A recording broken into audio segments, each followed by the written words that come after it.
ถึง 16 นาฬิกาดำเนินรายการโดยกระผมพลเอกธรรมเดชะมีอาจารย์สุรภาเดชะเป็นผู้ร่วมรายการวันนี้เราก็ได้นำมาสู่ชื่อว่าอัญญตรสูตรว่าด้วยทำเหตุอย่างใดก็ได้รับผลอย่างนั้นถ้าสูตรนี้มีอยู่ในพระไตรปิฎกฉบับมมร.เล่มที่ 26 หน้า 229 อัญญตรสูตรว่าด้วยทำเหตุอย่างใดก็ได้รับผลอย่างนั้นหรือสร้างเหตุอย่างไรก็ได้รับผลอย่างนั้นถ้าในพระสูตรนี้พระองค์แสดงเรื่องกรรมและเรื่องของทิฏฐิอยู่ด้วยก็ขอเชิญอาจารย์สุรภาครับสวัสดีค่ะท่านผู้ฟังทุกท่านอัญญตรสูตรว่าด้วยทำเหตุอย่างใดได้รับผลอย่างนั้นพระผู้มีพระภาคเจ้าประทับอยู่หน้าพระเชตวันอารามของท่านอนาถบิณฑิกะเศรษฐีกรุงสาวัตถีครั้งนั้นแลพราหมณ์ผู้หนึ่งเข้าไปเฝ้าพระผู้มีพระภาคเจ้าถึงที่ประทับได้ปราศัยกับพระผู้มีพระภาคเจ้าครั้นผ่านการปราศัยพอให้ระลึกถึงกันไปแล้วจึงนั่งณที่ควรส่วนข้างหนึ่งพราหมณ์นั้นครั้นนั่งเรียบร้อยแล้วได้ทูลถามพระผู้มีพระภาคเจ้าว่าข้าแต่พระโคดมผู้เจริญคนนั้นทำเหตุคนนั้นเสวยผลหรือหนอพระผู้มีพระภาคเจ้าตรัสว่าดูก่อนพราหมณ์โวหารนี้ว่าคนนั้นทำเหตุคนนั้นเสวยผลเป็นส่วนสุดที่หนึ่งพราหมณ์นั้นทูลถามว่าพระโคดมผู้เจริญก็คนอื่นทำเหตุคนอื่นเสวยผลหรือพระผู้มีพระภาคเจ้าตรัสว่าดูก่อนพราหมณ์โวหารนี้ว่าคนอื่นทำเหตุคนอื่นเสวยผลเป็นส่วนสุดที่สองดูก่อนพราหมณ์ตถาคตแสดงธรรมโดยสายกลางไม่เข้าใกล้ส่วนสุดทั้งสองนั้นดังนี้ว่าเพราะอวิชชาเป็นปัจจัยจึงมีสังขารเพราะสังขารเป็นปัจจัยจึงมีวิญญาณ ความเกิดขึ้นแห่งกองทุกข์ทั้งมวลนี้ย่อมมีด้วยประการอย่างนี้ก็เพราะอวิชชาดับด้วยสำรอกโดยไม่เหลือสังขารจึงดับเพราะสังขารดับวิญญาณจึงดับและเรื่อยๆไปความดับแห่งกองทุกข์ทั้งมวลนี้ย่อมมีด้วยประการอย่างนี้เมื่อพระผู้มีพระภาคเจ้าได้ตรัสอย่างนี้แล้วพราหมณ์นั้นได้กราบทูลพระผู้มีพระภาคเจ้าว่าข้าแต่พระโคดมผู้เจริญพระธรรมเทศนาแจ่มแจ้งยิ่งนักข้าแต่พระโคดมผู้เจริญพระธรรมเทศนาแจ่มแจ้งยิ่งนักข้าแต่พระโคดมผู้เจริญเปรียบเหมือนบุคคลหงายของที่คว่ำเปิดของที่ปิดบอกทางให้แก่คนหลงทางหรือตามประทีปไว้ในที่มืดด้วยหวังว่าคนมีจักษุจักเห็นรูปดังนี้ฉันใดพระองค์ทรงประกาศธรรมโดยอเนกปริยายฉะนั้นเหมือนกันข้าแต่พระองค์ผู้เจริญข้าพระองค์นี้ขอถึงท่านพระโคดมกับทั้งพระธรรมและภิกษุสงฆ์ว่าเป็นสารณะขอท่านพระโคดมผู้เจริญจงทรงจำข้าพระองค์ว่าเป็นอุบาสกผู้ถึงสรณะตลอดชีวิตตั้งแต่วันนี้เป็นต้นไปจบอัญญตรสูตรที่ 6ในอรรถกถามีวินิจฉัยดังต่อไปนี้คำว่าอัญญตโรคือพราหมณ์ผู้หนึ่งไม่ปรากฏชื่อจบอรรถกถาอัญญตรสูตรที่ 6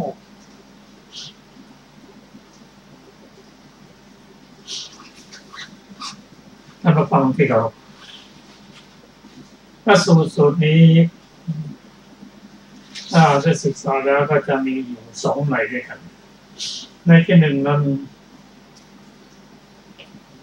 บุคคลทำกรรมอย่างใดก็ได้รับผลอย่างนั้นส่วนในที่2นั้นเป็นเรื่องของทิฏฐิ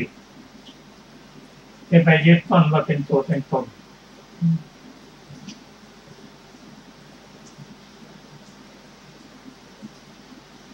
พระจากประสูติสูตรนี้เราจะเห็นว่าพราหมณ์ผู้นี้เป็นผู้ที่ได้สั่งสมปัญญามาพอฟังพระสูตรจบตรงนั้นก็ขอมอบกายถวายชีวิตเป็นอุบาสกถึงซึ่งพระพุทธเจ้าพระธรรมและพระสงฆ์เป็นที่พึ่งตลอดชีวิตเราจะมาวิเคราะห์พระสูตรนี้ว่าปัญหาที่ถามนั้นว่าถ้าแต่พระบรมเจริญคนนั้นทำเหตุคนนั้นเสวยผลหรือหนอซึ่งพระผู้มีพระเจ้าตรัสโวหารอย่างนี้คือคนนั้นทำเหตุคนนั้นเสวยผลเป็นส่วนสุดอีกข้างหนึ่งนี่ที่เราศึกษาเรื่องส่วนสุดนั้นมีสองอย่างด้วยกันนั่นคือความเห็นหรือทิฏฐิที่ว่าเป็นตัวเป็นตนยืนยงอยู่ตลอดกาลเรียกว่าสัสสตทิฏฐิอีกฝ่ายหนึ่งนั้นเรียกว่าสุญญตทิฏฐิไม่มีตัวไม่มีตนทำอะไรแล้วก็ศูนย์หมดอันนี้เป็นส่วนสุดของสองอย่างแต่ก็เป็นทิฏฐิจะเลิกหรือไม่เลิกนั้นก็ขึ้นอยู่กับผู้มีความเชื่อมันลึกเพียงไรนี่เรามาศึกษากันว่าธรรมสอนนั้นมีทั้งบัญญัติมีทั้งปรมัตถธรรมแต่โดยเฉพาะปรมัตถธรรมนั้นจะต้องอาศัยบัญญัติจึงจะทำให้เข้าใจได้เพราะฉะนั้นคำสอนของพระองค์หรือพระองค์ประสงค์ของพระองค์นั้นก็ยังใช้บัญญัติอยู่แต่ใช้เพื่อให้เกิดความเข้าใจตรงไม่ให้เข้าใจผิดตามโวหารของทางโลกแต่ตามผู้นี้เน้นในเรื่องทิฏฐิที่ว่าคนนั้นทำเหตุคนนั้นเสวยผล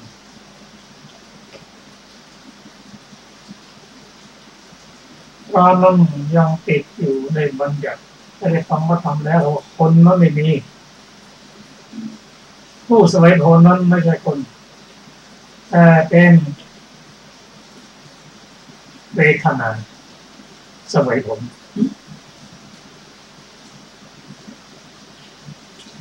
คนนั้นทำเหตุคนนั้นเสวยผลแล้วก็เป็นเด็กในคนเป็นสัสสตทิฏฐิพอการเสวยผลนั้นมันเป็นเสวยข้ามภพข้ามชาติไปก็คนนั้นเสวยผลเมื่อพระองค์ตรัสว่าเป็นทิฏฐิส่วนสุดที่หนึ่งพราหมณ์กทูลถามพระผู้มีพระเจ้าตอบไปว่าถ้างั้นคนอื่นทำเหตุแล้วคนอื่นเสวยผลหรือเพราะว่าคนอื่นทำเหตุแล้วคนอื่นเสวยผลหรือเรามองอีกครั้งว่าคนอื่นทำเหตุแต่ไม่ต้องรับผลแต่คนอื่นเสวยผลเป็นประการหนึ่งประการที่สองนั้นก็คนเป็นคนอยู่ยังเป็นทิฏฐิอยู่ถ้าถือไม่ลึกเกินไปเรียกว่าสามัญทิฏฐิตราบใดที่ยังไม่ได้เป็นพระโสดาบันทุกคนก็มีสามัญทิฏฐิบางคนก็ลึกลงไป ยิ่งกว่าสมาธิแต่สมาธินั้นก็บุคคลก็ปฏิบัติได้อยู่ในโลกได้ทำดีได้ก็ตายไปแล้วแต่ทำที่สามัญธรรมดาก็จะเกิดในสวรรค์บ้างในมนุษย์บ้างแต่ถ้าผู้มีทิฏฐิลึกเกินไป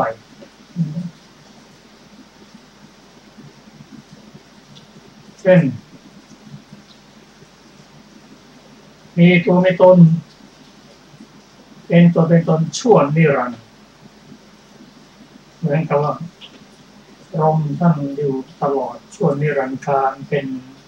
นิรันดรอย่างนั้น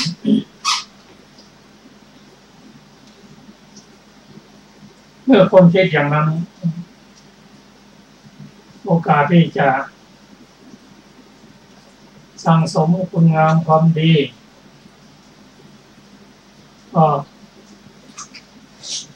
ไม่มี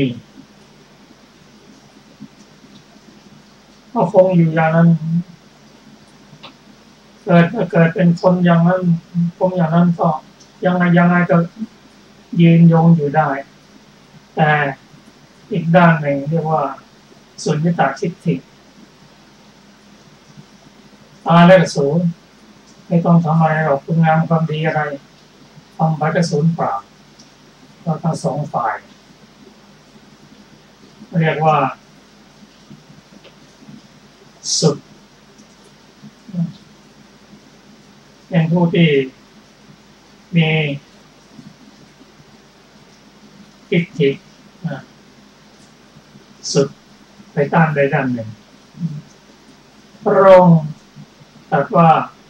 พระองค์ไม่ได้ตรัสสอนอย่างนั้นพระองค์ใช้ทางสายกลางหรือยังไงว่าไม่อยู่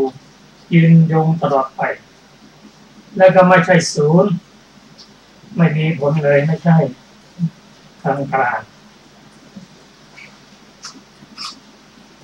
ที่ยืนยงนั้นเป็นอัตมันหรืออัตตานั้นไม่จริงคิดไปอย่างนั้นเองความคิดอย่างนั้นเองแต่ตามหลักหรือนิยามสัมมตินิยามแล้วทุกสิ่งทุกอย่างเป็นอนิจจังทุกขังอนัตตา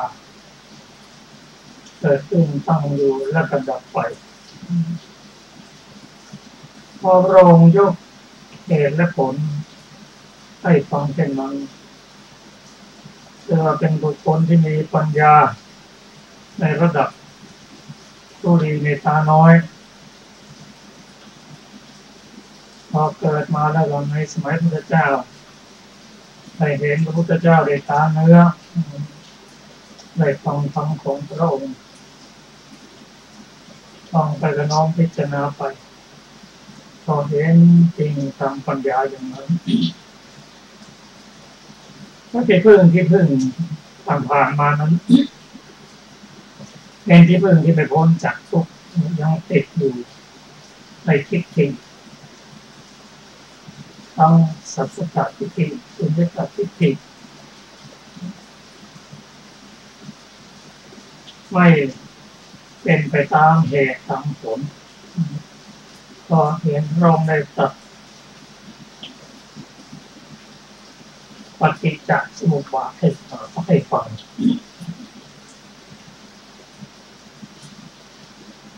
พระองค์ตรัสว่าวิชานั่นแหละเป็นปัจจัยและส่วนหนึ่งที่ทำให้เขาไม่เข้าใจ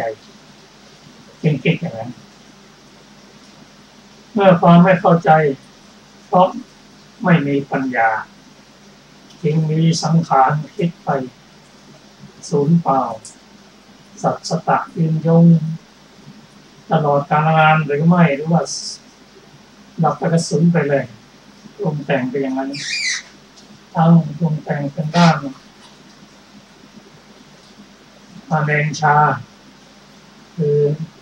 ถ้าไปถึงอารูปก็เป็นการปรุงแต่งอีกแนวหนึ่งโดยตายไปแล้วก็ไปอยู่ในอารูปภูมิตรงแสดงเหตุแสดงผลว่าเพราะเอาวิชาเป็นปัจจัยเขาไม่รู้นั่นแหละ ความไม่รู้นะจึงปรุงแต่งไปต่างๆนานาเพราะการปรุงแต่งแต่ละครั้งนั้นมันก็ทำให้เกิดวิญญาณขึ้นวิญญาณนั้นเรารู้ว่าไม่ได้เกิดขึ้นลอยๆเกิดขึ้นจากสังขารเพราะสังขารเป็นปัจจัยจึงมีวิญญาณถ้าเกิดมาแล้วก็มีครบทั้งอายตนะหมดคิดไปก็อาศัยมนายตนะและธรรมายตนะจึงเกิดมโนวิญญาณขึ้น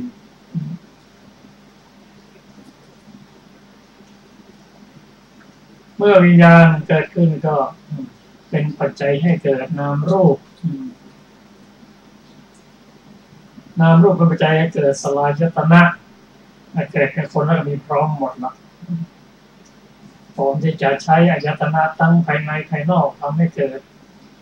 วิญญาณขึ้นวิญญาณนี้ก็มีคำว่าวิญญาณและวิปากวิญญาณเป็นแบบนี้แต่ทำให้เกิดผลขึ้น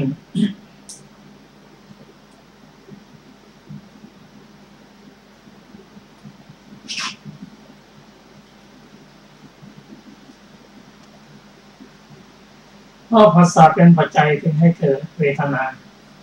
เวทนาเป็นปัจจัยที่เกิดตัณหาตัณหาเป็นปัจจัยที่เกิดอุปทานอุปทานเป็นปัจจัยที่เกิดภพเป็นรูปภพมั่งกามภพรูปภพอรูปภพเมื่อภพเป็นปัจจัยจึงเกิดชาติชาติเป็นปัจจัยจึงเกิดชรามรณะโศกบริเทวทุกขโทมนัสสะและอุปยาตความเกิดขึ้นแห่งกองทุกข์ทั้งหมดนี้ย่อมมีประการอย่างนี้พระองค์ตรัสว่าพรามเพราะอวิชชาดับด้วยปัญญาเนี่ยมรรคจิตจนสำรอกไม่เหลือคือวิชชาดับก็วิชาก็เกิดขึ้นละเมื่อวิชาเกิดขึ้นกับสังขารก็ประจุแปลงละสังขารดับสังขารดับก็วิญญาณดับคำว่าวิญญาณวิปากกับวิญญาณดับความดับแห่งกองทุกข์ทั้งหมดย่อมมีด้วยประการอย่างนี้พอวิญญาณดับนั้นมีเรื่อยไปพอวิญญาณดับนามรูปก็ดับนามรูปดับสลายตนะก็ดับสลายตนะดับผัสสะดับผัสสะดับเวทนาก็ดับเวทนาดับตัณหาดับตัณหาดับอุปทานดับอุปทานดับภพดับภพดับชาติดับชรามรณะความดับแห่งกองทุกข์ทั้งหมดนี้ย่อมมีด้วยประการอย่างนี้เมื่อพระองค์แสดงอย่างนี้แล้วพระพราหมณ์พิจารณาไปตรงไปก็ได้กราบทูลพระผู้มีพระเจ้าว่าพระพุทธเจ้าค่ะ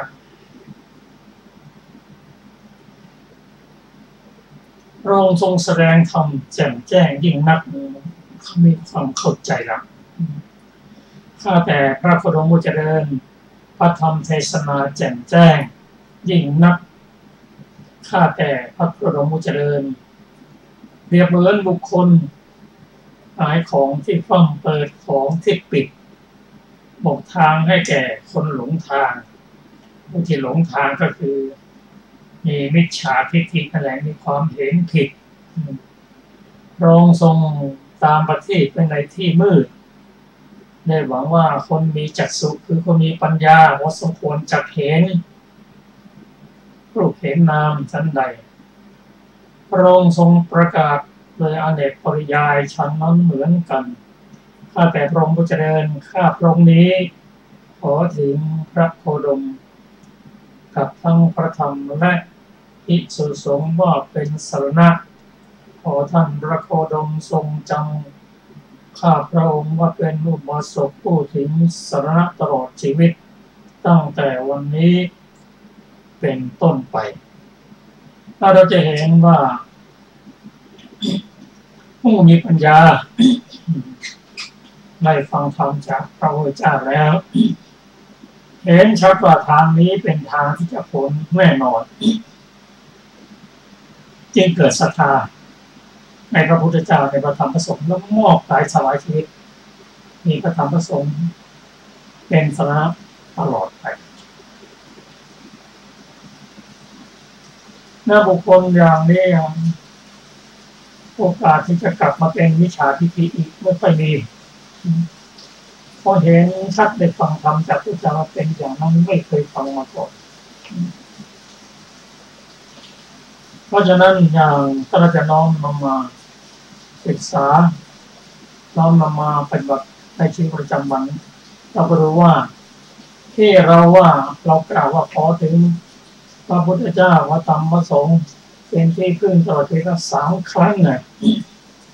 พุทธังสรณังคัจฉามิธัมมังสรณังคัจฉามิสังฆังสรณังคัจฉามิแม้ครั้งที่2แม้ครั้งที่3ก็กล่าวอย่างนี้ถ้าเรามาทบทวนว่าถ้าเราได้มีความรู้ความเข้าใจเกี่ยวกับเรื่องปฏิจจสมุปบาทเกี่ยวกับเรื่องกรรมและผลของกรรมเรามีศรัทธาในพระพุทธเจ้าในพระธรรมพระสงฆ์ศรัทธาในเรื่องกรรมก็จะทำให้เราเป็นผู้ที่มีพระพุทธธรรมพระสงฆ์เป็นที่พึ่งได้อย่างเต็มที่แล้วเราปฏิญาณในความไม่เข้าใจอย่างนั้นเรียกว่าจำได้แต่ปริยัติปฏิบัติไม่น้อมนำมาคิดไม่น้อมนำพิจารณาเลยไม่มีโยนิโสมนสิการะเราก็ไม่ได้ที่พึ่งไม่ได้ศรัทธาที่แน่นแฟ้นในระดับอย่างนี้ใครจะชวนไปไหนก็ไปแต่คนที่เขามีความเข้าใจของพระองค์ใครไม่ไปแล้วใครมาดึงให้อะไรเท่าไรไม่ยอมแล้วก็น้อมนำมาพิจารณาแล้วก็ประพฤติปฏิบัติในชีวิตประจำวันครับเราจะไปอีกสูตรหนึ่งเรียกว่าชานุสะโสนิยสูตรขอให้ชานุสะโสนิสูตรขอเชิญอาจารย์ศิลปะชานุสโสนิสูตรว่าด้วยชานุสโสนีพราหมณ์ทูลถามพระพุทธเจ้าพระผู้มีพระภาคเจ้าประทับอยู่ณพระเชตวันอารามของท่านอนาถบิณฑิกะเศรษฐีกรุงสาวัตถีครั้งนั้นแลพราหมณ์ชานุสโสนีเข้าไปเฝ้าพระผู้มีพระภาคเจ้าถึงที่ประทับได้ปราศัยกับพระผู้มีพระภาคเจ้าครั้นผ่านการปราศัยพอให้ระลึกถึงกันไปแล้วจึงนั่งหน้าที่ควรส่วนข้างหนึ่ง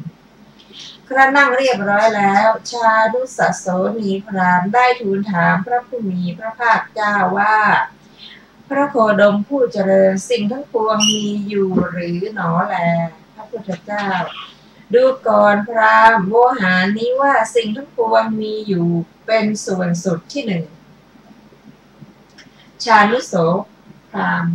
พระโคดมผู้เจริญก็สิ่งทั้งปวงไม่มีอยู่หรือ พระพุทธเจ้าดูก่อนพราหมณ์ โวหารนี้ว่าสิ่งทั้งปวงไม่มีอยู่เป็นส่วนสุดที่สองดูก่อนพราหมณ์ตถาคตแสดงธรรมโดยสายกลางไม่เข้าใกล้ส่วนจุดทั้งสองนั้นดังนี้ว่าเพราะอวิชชาเป็นปัจจัยจึงมีสังขารเพราะสังขารเป็นปัจจัยจึงมีวิญญาณ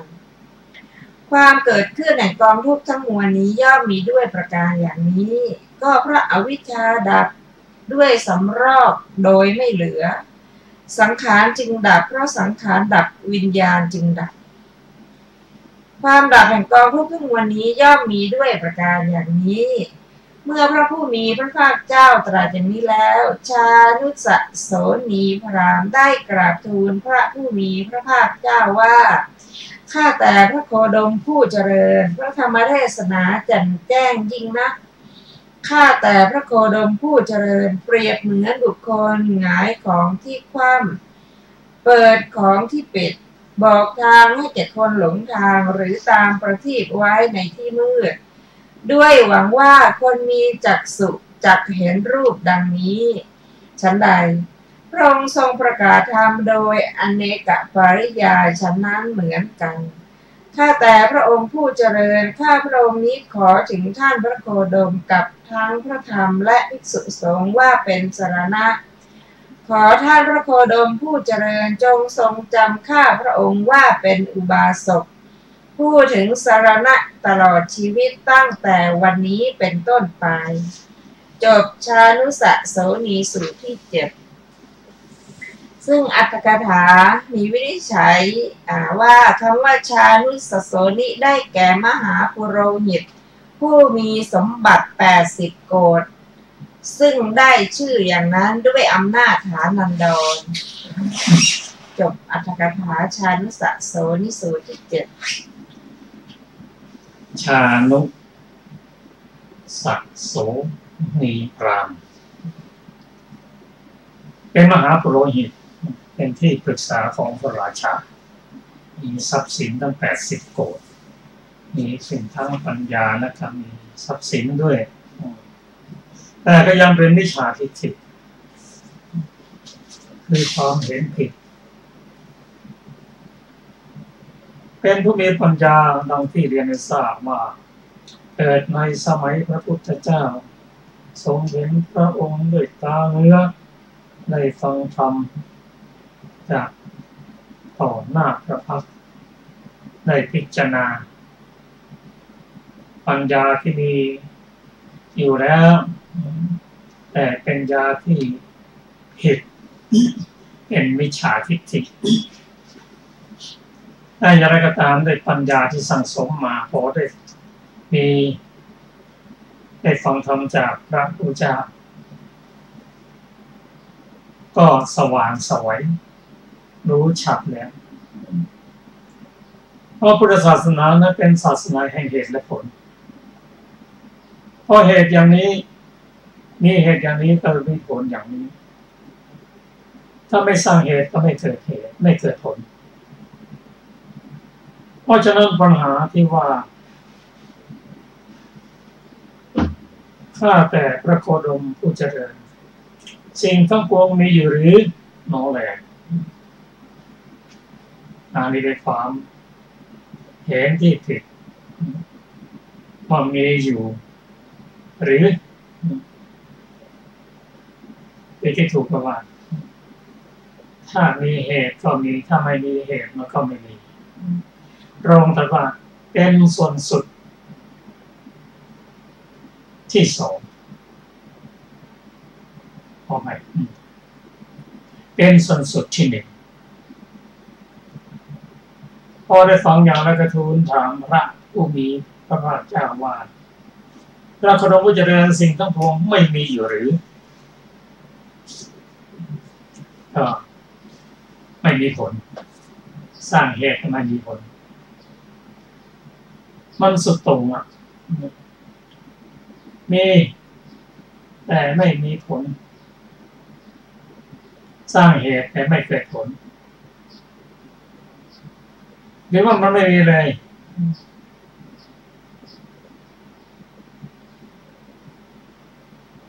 สิ่งทั้งปวงมีอยู่หรือหนอแล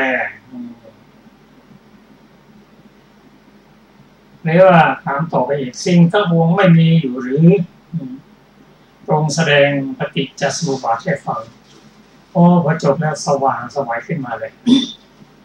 ก็เป็นทางสายกลางขึ้นอยู่กับเหตุและผล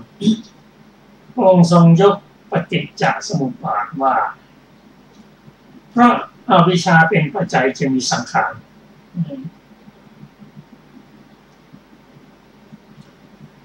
ถ้ามีเหตุจึงเกิดผลเพราะอวิชชาเป็นเหตุคือความไม่รู้นั้นนะผลก็คือการปรุงแต่งเพราะอวิชชาเป็นปัจจัยจึงมีสังขารเพราะสังขารเป็นปัจจัยจึงมีวิญญาณเพราะวิญญาณเป็นปัจจัยจึงมีนามรูปเพราะนามรูปเป็นปัจจัยจึงมีสลายตนะเพราะสลายตนะเป็นปัจจัยจึงมีผัสสะเพราะผัสสะเป็นปัจจัยจึงมีเวทนาเพราะมีเวทนาเป็นปัจจัยจึงมีตัณหาเพราะมีตัณหาเป็นปัจจัยจึงมีอุปทานเพราะอุปทานปัจจัยจึงมีภพภพเป็นปัจจัยจึงมีชาติ พระชาติถึงพระใจจึงมีชรามรณะโศกปริเทวะทุกขะโทมนัสสะเลิกพยาความเกิดขึ้นแห่งกองทุกข์ทั้งหมดนี้ย่อมมีด้วยประการอย่างนี้เนี่ยมันจะเกิดเนี่ยทุกข์นะจะมีถ้าถามหน่อยว่าคนเราจะมีทุกข์หรือเปล่าพระพุทธเจ้าแค่ทรงสดับในตัดปฏิสัมวัตโอ้ทุกข์มีได้ด้วยประการอย่างนี้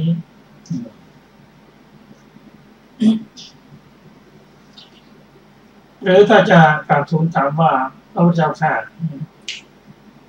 ทุกข์ไม่มีหรือ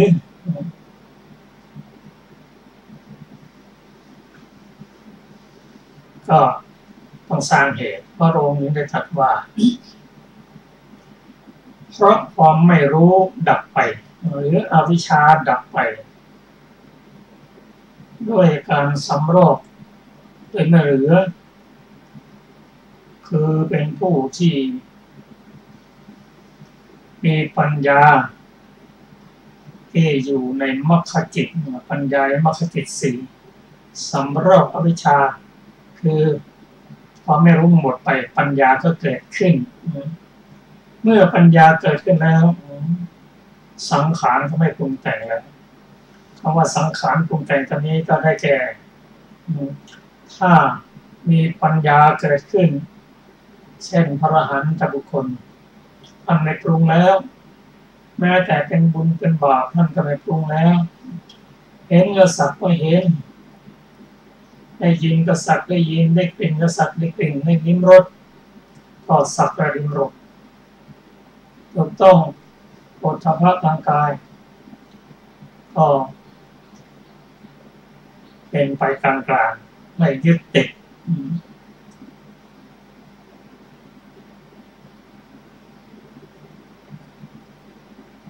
พระองค์อรหันต์ท่านเห็นรูปด้วยจักขุวิญญาณท่านรู้เหตุรู้ผลก่อนจะมาเป็นจักขุวิญญาณเนี่ยนะโอ้ต้องอาศัยจักขุดีประสาทตาดีแล้วก็เห็นรูปที่เป็นอิทธารมณ์ที่งามแม้แต่รูปที่สวยนั้นก็มีเหตุมีปัจจัยเหมือนกันไม่คงอยู่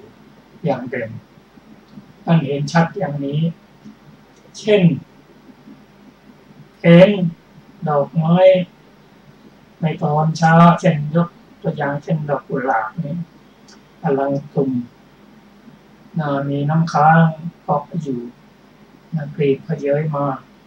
สีสดมีกลิ่นหอมครบหมดแต่พระองค์ไม่ได้ติดใบกุหลาบดอกนั้นผ่านไปมันเป็นเพียงเหตุปัจจัยที่ทำให้เกิดอย่างนั้นเรียกว่าธรรมชาติก็ได้โดยเฉพาะธรรมะจะเห็นชัดขึ้นถ้าตอนสายๆไปแล้วเริ่มบานตอนบ่ายคล้อยก็เริ่มเหี่ยวแห้งไปเกิดขึ้นตั้งอยู่ระดับไปเอาอะไรเป็นที่พึ่งเป็นที่อาศัยแน่นอนไม่ได้เพราะฉะนั้นเห็นก็สักว่าเห็นเพราะรู้ถึงเหตุรู้ถึงปัจจัยหมดถ้าเราพูดว่าเห็นก็สักแต่ว่าเห็นหลบไปเฉยๆกันนะแต่พอเจอมาอีกทีมันก็เอาอีกแล้วเพราะไม่ได้ดับ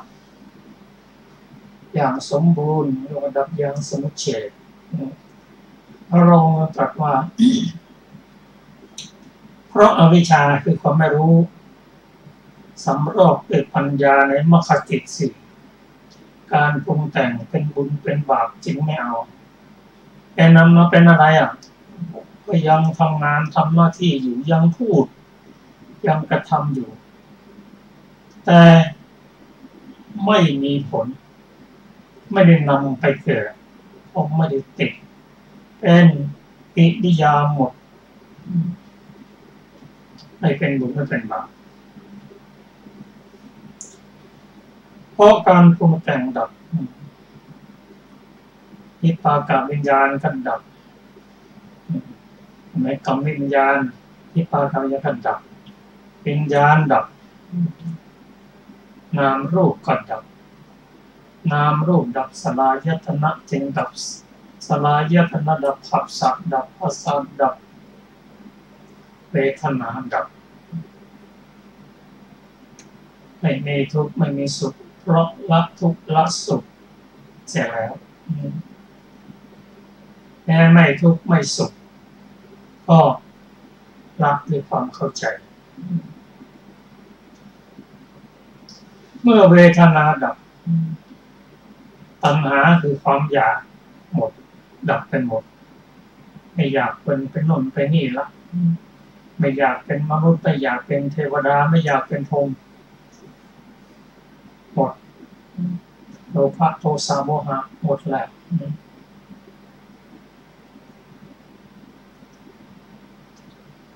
เวทนาดับตัณหาดับตัณหาดับความยึดมั่นถือมั่นแม้แต่ในตัวบุคคลแม้แต่รูปประขันซึ่งยังเป็นเศษของกิเลสที่เหลืออยู่รอให้มันดับไปเท่านั้นไม่ยึดติดแต่ก็เลี้ยงดูตามสมควรเพราะอาศัยเขาอยู่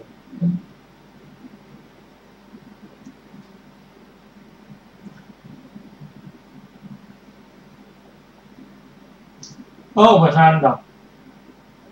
ภพก็ดับไม่เอาแล้วไม่ว่าเป็นกามภพอรูปภพและอรูปภพไม่เอาดับหมดหรอกภพดับชาติดับชาติดับชาราโมรณะก็ดับไปโสกปริเทวทุกขโทมนัสย่อมดับความดับแห่งกองทุกข์ทั้งหมดนี้ย่อมมีด้วยประการอย่างนี้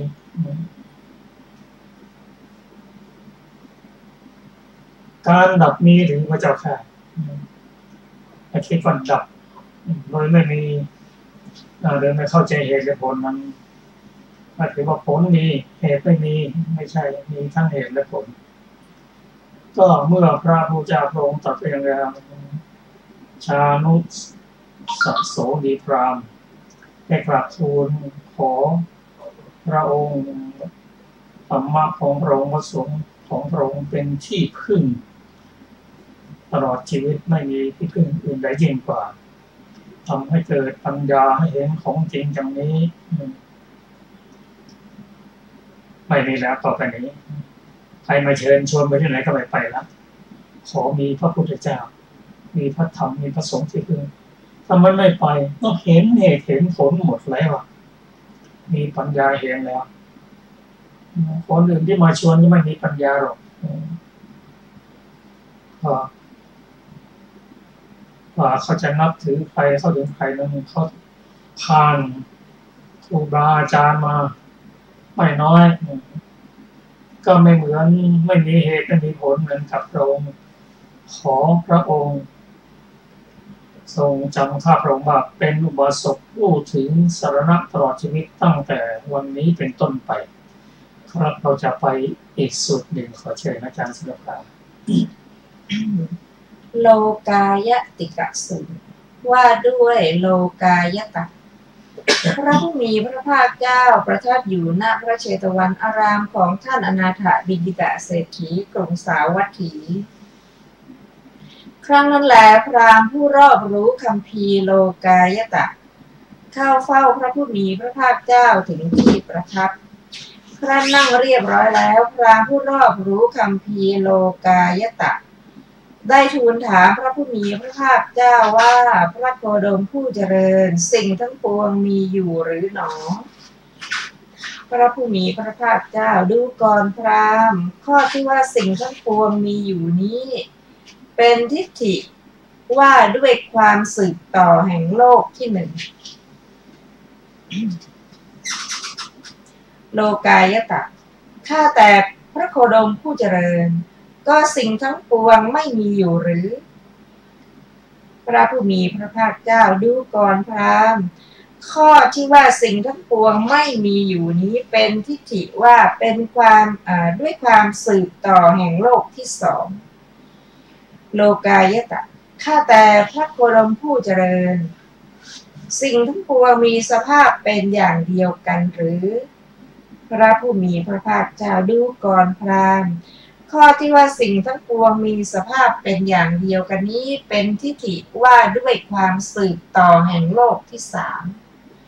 โลกายตะพระโคดมผู้เจริญก็สิ่งทั้งปวงมีสภาพต่างกันหรือพระผู้มีพระภาคเจ้าดูก่อนพราหมณ์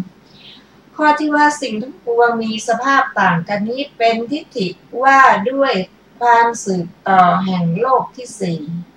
ดูก่อนพราหมณ์ตถาคตแสดงธรรมโดยสายกลางไม่เข้าใกล้ส่วนสุดทั้งสองนั้นดังนี้ว่าพระอวิชชาเป็นปัจจัยจึงมีสังขารพระสังขารเป็นปัจจัยจึงมีวิญญาณ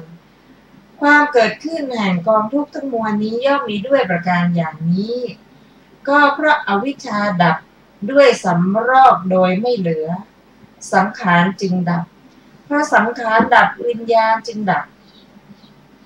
ความดับแห่งกองทุกข์ทั้งมวลนี้ย่อมมีด้วยประการอย่างนี้เมื่อพระผู้มีพระภาคเจ้าตรัสอย่างนี้แล้วโลกายติกะพราหมณ์ได้กราบทูลพระผู้มีพระภาคเจ้าว่าข้าแต่พระองค์ผู้เจริญพระธรรมเทศนาแจ่มแจ้งยิ่งนักข้าแต่พระโคดมผู้เจริญพระธรรมเทศนาแจ่มแจ้งยิ่งนักข้าแต่พระโคดมผู้เจริญเปรียบเหมือนบุคคลหงายของที่คว่ำเปิดของที่ปิดบอกทางให้แก่คนหลงทางหรือตามประทีปไว้ในที่มืดด้วยหวังว่าคนมีจักษุจักเห็นรูปดังนี้ฉันใดพระองค์ทรงประกาศธรรมโดยอเนกปริยายฉะนั้นเหมือนกันข้าแต่พระองค์ผู้เจริญข้าพระองค์นี้ขอถึงท่านพระโคดมกับทั้งพระธรรมและพระภิกษุสงฆ์ว่าเป็นสรณะขอท่านพระโคดมผู้เจริญจงทรงจำข้าพระองค์ว่าเป็นอุบาสกผู้ถึงสรณะตลอดชีวิตตั้งแต่วันนี้เป็นต้นไปอรรถกถาโลกายติกะสูตรที่8ในโลกายติกะสูตรที่8มีวินิจฉัยดังต่อไปนี้บทว่าโลกายติโกได้แก่ผู้กระทำความคุ้นเคยในทิฏฐิว่าด้วยความสืบต่อแห่งโลกอันหมู่ชนผู้คุ้นเคยการคุยกันเล่นๆสนุกบทว่าเชษฐเนตังโลกายตังได้แก่ทิฏฐิว่าด้วยความสืบต่อแห่งโลกข้อที่หนึ่ง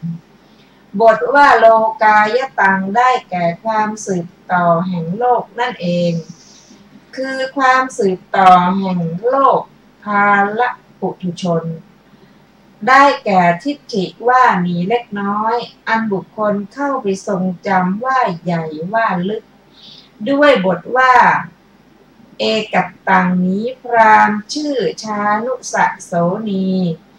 ถามถึงสิ่งที่มีสภาพเป็นอย่างเดียวกันว่าเป็นสิ่งที่เที่ยงนั่นเองด้วยบทว่าปุถุตังชานุสะโสนีพราหมณ์ถามถึงสภาพที่ต่างจากสภาพก่อนหมายเอาความขาดศูนย์ว่าสิ่งทั้งปวงมีโดยภาวะเป็นเทวดาและมนุษย์เป็นต้นก่อนแต่ภายหลังย่อมไม่มีอีกในพระสูตรนี้พึงทราบสัสสตทิฏฐิสองคือสิ่งทั้งปวงมีอยู่หนึ่งสิ่งทั้งปวงมีสภาวะเป็นอย่างเดียวกันหนึ่งพึงทราบอุเฉททิฏฐิสองคือสิ่งทั้งปวงไม่มีหนึ่งสิ่งทั้งปวงมีสภาวะต่างกันหนึ่งด้วยประการฉะนี้จบอรรถกถาโลกายติกะสูตรที่8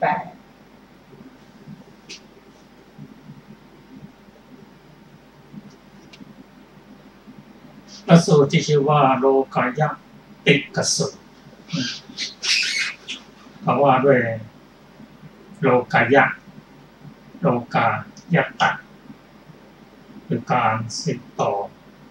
ของโลกคือตายเกิดนั่นเองก็เป็นผู้ที่มีบุญดังที่เรียนศาสตร์นั้นเข้าเฝ้าพระพุทธเจ้าทั้งที่เขาก็มีความรู้ทางโลกเป็นอย่างดีแต่ผู้ไม่อิ่มในการสั่งสมปัญญาและมีพระพุทธเจ้าเป็น ผู้สัพพัญญูแล้วก็ถามทันทีรอคงจะรอมาหลายนานเป็นทีอยากจะกราบทูลถามผู้พระพุทธเจ้าเพราะถามคนอื่นมาแล้วไม่แจ้งไม่เข้าใจปัญหาที่ถามมันก็คือพระโคดมผู้เจริญสิ่งทั้งปวงมีอยู่หรือคำถามตัวก่อนจริงทั้งปวงไม่มีอยู่หรือถ้าเป็นกลางๆก็เราคุยกันว่ามีก็ได้ไม่มีก็ได้ขึ้นอยู่กับเหตุและผลถ้าไม่สร้างเหตุมันก็ไม่มีผลแต่สร้างเหตุมันก็มีผล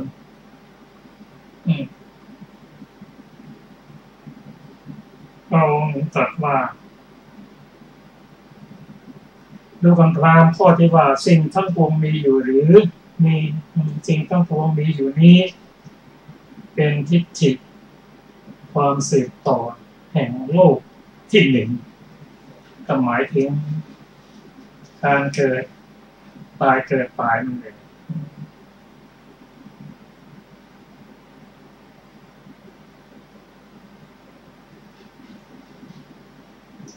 เมื่อพระพุทธเจ้าว่าอธิการนี้เป็นทิฏฐิมาโดยความสืบต่อแห่งโลกที่หนึ่งคำถามที่ทูลถามมาสิ่งทั้งปวงไม่มีอยู่หรือพระองค์ตรัสว่าสิ่งทั้งปวงที่ว่าไม่มีอยู่นี้เป็นทิฏฐิว่าด้วยความสืบต่อแห่งโลกที่สองก็เป็นสัสสตทิฏฐิถ้าไม่มีก็เป็นสุญญตทิฏฐิถ้ามีอยู่ตลอดไปก็เป็นสัสสตทิฏฐิราคาศูนย์ก็เป็นสุญญตทิฏฐิถ้าแต่พระองค์ผู้เจริญได้ทูลถามต่อไปว่าสิ่งทั้งปวงมีสภาพเป็นอย่างเดียวกันหรือแสดงว่าไม่มีการเปลี่ยนแปลงเลยคำว่านิจจังไม่มีเป็นอย่างนั้นตลอดไปไม่เปลี่ยนแปลงผิดกับคำนิยามที่ว่าอนิจจังทุกขังอนัตตาทุกสิ่งทุกอย่างมีการเปลี่ยนแปลงในตลอดเวลาพระองค์ตรัสว่ารู้กันความข้อที่ว่าสิ่งทั้งปวงไม่มีอยู่นี้เป็นทิฏฐิมาด้วยความสืบต่อในโลกที่สอง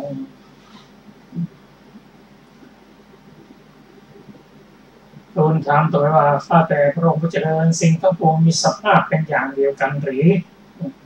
เราจะตรัสว่าสิ่งทั้งปวงมีสภาพเป็นอย่างเดียวกันอย่างนั้นก็เป็นทิฏฐิ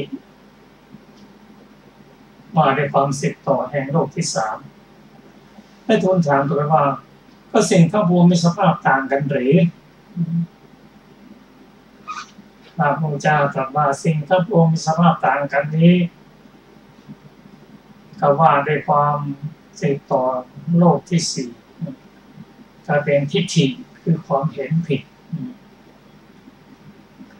พระองค์แสดงได้ตรัสว่าพระองค์ทรงแสดงทางสายกลางไม่เข้าไปใกล้ส่วนใดส่วนหนึ่ง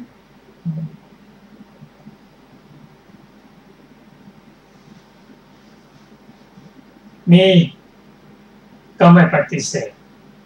ไม่มีก็ไม่ปฏิเสธแต่ถ้าสุดตึงไปอย่างนั้นเช่นว่าคงอยู่ตลอดไปเป็นมิจฉาทิฏฐิสัจตทิฏฐิตายแล้วก็สูญก็เป็น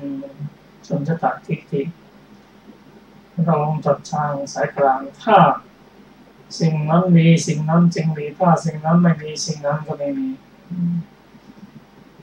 ไอ้ทุกสิ่งทุกอย่างนั้นมีการเปลี่ยนแปลงตลอดเวลา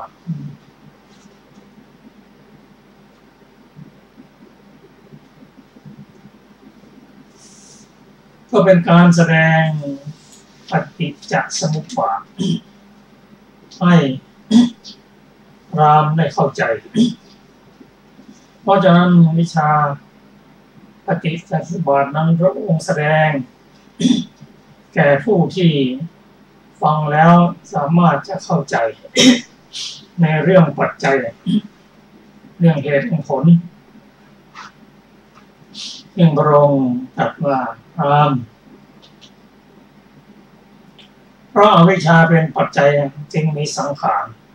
เพราะสังขารเป็นปัจจัยจึงมีวิญญาณเพราะวิญญาณเป็นปัจจัยจึงมีนามรูป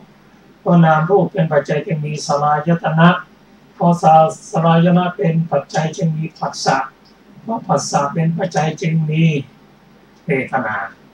เพราะเวทนาเป็นปัจจัยจึงมีตัณหาเพราะตัณหาเป็นปัจจัยจึงมีอุปทาน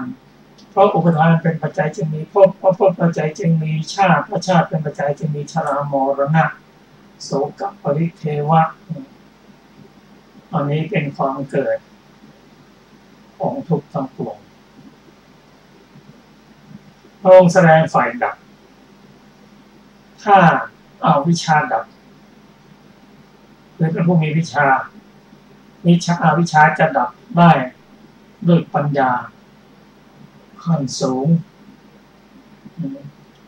นั่นคือปัญญาระดับมรรคจิตถึงจะเกิดได้ลำดับหนึ่งก็ที่พระโสดาบันเอาวิชาดับไปเป็นขั้นๆไปถ้าจะดับหมดก็ต้องสังโยชน์10พระอรหันต์ท่านดับหมดแล้วเพราะอวิชชาดับปัญญาเกิดขึ้นแล้วสำรอกไม่เหลือเลยปัญญามรรคจิตการปรุงแต่งหรือสังขารจึงดับ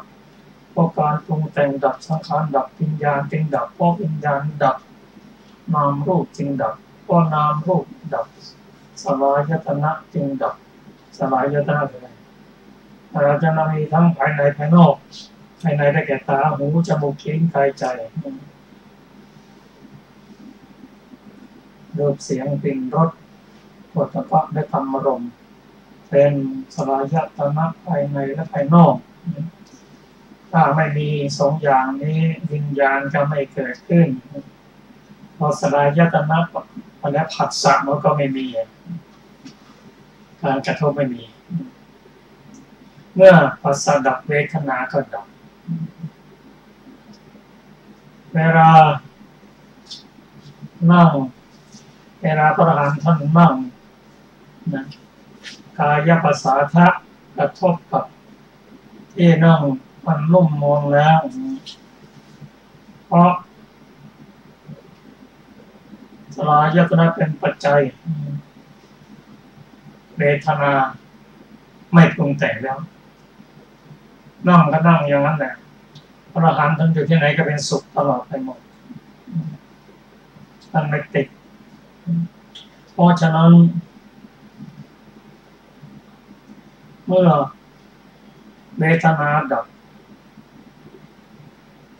ตัณหาดับอุปทานดับอุปทานดับ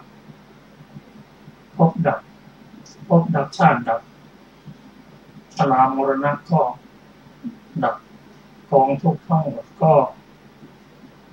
ดับไปด้วยประการอย่างนี้ท่านผู้ฟังที่เคารพครับรายการศึกษาธรรมนำสุขที่เรานำเสนอให้ท่านผู้ฟังในวันนี้ถ้าเราได้นำไปลองพิจารณาได้โดยเฉพาะปฏิจจสมุปบาทนั้นล่าลุ่มลึกลงไปก็น้อมนำมาประพฤติปฏิบัติแล้วเราก็จะเสนอธรรมะของพระพุทธเจ้าอย่างนี้สำหรับวันนี้ก็หมดลงเวลาครับเราพบกันในวันศุกร์และวันเสาร์หน้าสำหรับวันนี้สวัสดีครับ